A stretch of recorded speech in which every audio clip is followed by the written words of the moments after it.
Iqbal day جب آتا ہے ہم چھٹی کر لیتے ہیں اور چھٹی منا لیتے ہیں، لیکن ہمیں یہ معلوم نہیں ہے۔ اقبال کا تو پتہ ہے کہ اقبال تھا، لیکن یہ معلوم نہیں ہے کہ اقبال کا جو کام تھا وہ کیا تھا۔ انہوں نے اپنی شاعری کو کس انداز میں پیش کیا کہ ہم مسلمان اس پر عمل کر سکیں، اور وہ اپنی شاعری میں ہمیشہ مسلمانوں کی فکر پر توجہ دیتے رہے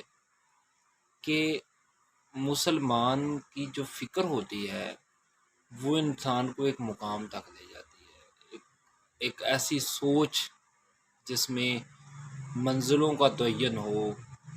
جس میں پرواز ہو، ٹھیک ہے، اور جس میں اپنے مقصد کو، ٹھیک ہے، اپنی سوچ کو ڈیولپ کرنا ہو اور اپنے آپ میں بہتری لے کے آنا ہو۔ ایسی شاعری، ایک ایسی شاعری جس میں اقبال کہتے ہیں کہ ہم جو ہے گفتار کے غازی ہیں، کردار کے غازی نہیں ہیں۔ تو اقبال ہمیں کس چیز پہ توجہ دلا رہا ہے؟ ہمیں یہ توجہ دلا رہا ہے کہ ہم اپنے کردار کو بہتر کریں، ہم اپنی سوچ کو بہتر کریں، اور ہم اپنی منزلوں کا جو تعین ہے اپنے آباء و اجداد کی سوچ کے مطابق کریں۔ ہمارے آباء و اجداد جنہوں نے دنیا کے 80% رقبے پر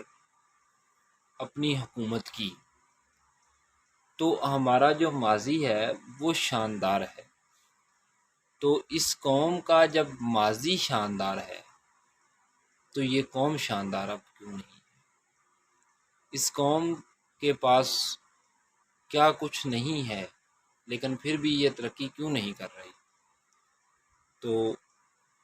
مگر وہ علم کے موتی کتابیں اپنے آبا کی، دیکھیں ان کو یورپ میں تو دل ہوتا ہے سی پارا۔ اگر ہم اپنے آباء و اجداد کے علم کو یورپ میں دیکھیں تو وہاں پہ تو انہوں نے بہت زیادہ ترقی کیا ہے، اور انہوں نے اپنے ہمارے جو تھے مسلم سائنٹسٹ تھے، تو ان کی جو بکس ہیں ان کو ٹرانسلیٹ کر کے، ان کے ترجم کر کے وہ آج بھی اپنی یونیورسٹیوں میں پڑھاتے ہیں، اور ان کے علم کو بنیاد بنا کر انہوں نے تجربے کیے، اور وہ جو سارے کا سارا علم تھا، نالج تھا، وہ انہوں نے اپنے نام کر لیا۔ اسی طرح ہی اب ابن سینا کا نام انہوں نے چینج کر کے ایوی سینا رکھ دیا۔ تو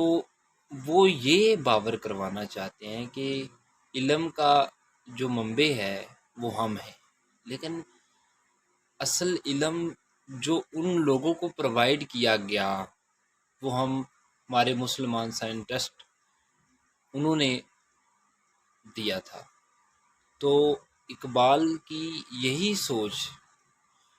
جو انہوں نے اپنے اشعار میں کہی ہے، ٹھیک ہے، تو یہ ساری چیزیں ایک ایک کر کے ہمیں پڑھنی چاہیے، اپنے نصاب میں شامل کرنی چاہیے، تاکہ ہم اپنے بچوں کو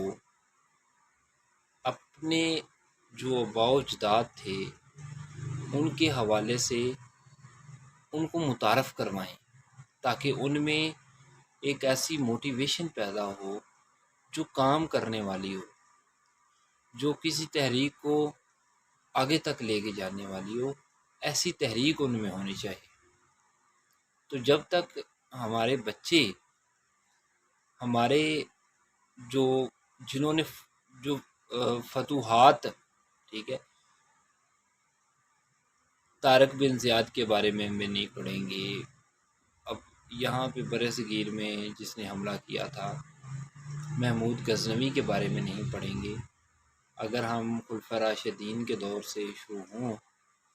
تو حضرت ابوبکر صدیق، حضرت عمر فاروق اعظم رضی اللہ تعالیٰ عنہ، حضرت عثمان غنی، حضرت علی رضی اللہ تعالیٰ عنہ، حضرت امیر معاویہ رضی اللہ تعالیٰ عنہ، تو ان کی جو فتوحات ہیں، اور پھر آگے سلسلہ در سلسلہ